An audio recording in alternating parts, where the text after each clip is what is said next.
बोलो बजरंग बली की जय। लगातार 24 घंटे ही इस चौपाई को, जो हनुमान चालीसा की ये मुख्य चौपाई है, जिसको जाप करने से सुग्रीव को राजपाट की प्राप्ति हो गई थी, वह भी अपने कर्ज से मुक्त हो गया था।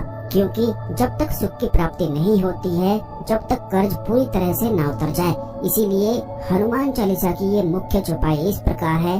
तुम उपकार सुग्रीवन कीना, राम मिलाए राजपद दीना। बस इसे 24 घंटे ही आपको दोहराते रहना है, मन ही मन बोलना है और इसका ज्यादा से ज्यादा अधिक ध्यान करना है। ये चौपाई इतनी शक्तिशाली है कि अगर आपको नौकरी की प्राप्ति नहीं हो पा रही है तो बस अभी से इस चौपाई को रटना बिल्कुल शुरू कर दें। आप स्वयं देखेंगे कि कुछ ही दिनों में आपको नौकरी मिल जाएगी।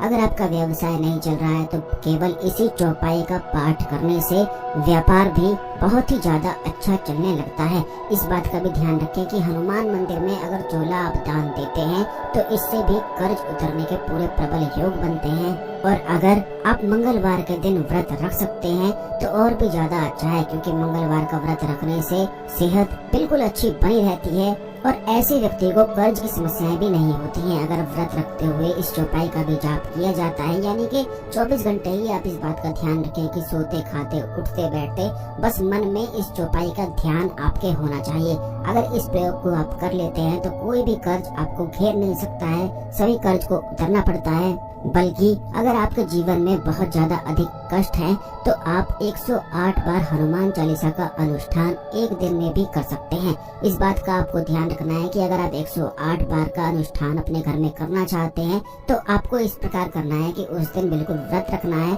और बीच में गैप ले लेकर, यानी कि 11 बार एक बार पढ़ के फिर थोड़ा सा आराम करके फिर से 11 बार पढ़ के, इस प्रकार 108 बार आप पढ़ सकते हैं। बस मुख्य बात ये आपको ध्यान रखनी है कि खाना बिल्कुल भी नहीं खाना है, यानी कि जब आप हनुमान चालीसा का जाप करेंगे तो बीच में जब आप आराम करेंगे तो उस समय आपको खाना नहीं खाना है। पानी वगैरह आप पी सकते हैं, लेट भी सकते हैं, थोड़ा आराम भी कर सकते हैं। उसके बाद दोबारा 11 बार हनुमान चालीसा का पाठ किया जा सकता है। इस प्रकार अगर आप 10 बार बैठते हैं तो पूरे 108 हनुमान चालीसा हो जाती है। कुल मिलाकर 100 बार आपको पाठ करना है, यानी कि 100 बार। और यह चौपाई में भी लिखा है कि जो 100 बार पाठ कर कोई छूटी बंदी महासुख होई, जो यह पढ़े हनुमान चालीसा होए सिद्ध साखी गोरीसा। यानी कि इस बात की साक्षी माँ पार्वती हैं कि जो इस हनुमान चालीसा को पढ़ता है और एक दिन में 108 बार पढ़ता है तो इसकी जो साक्षी है, इसकी जो गारंटी है, वह स्वयं माता पार्वती दे रही है कि वह सिद्ध होता है।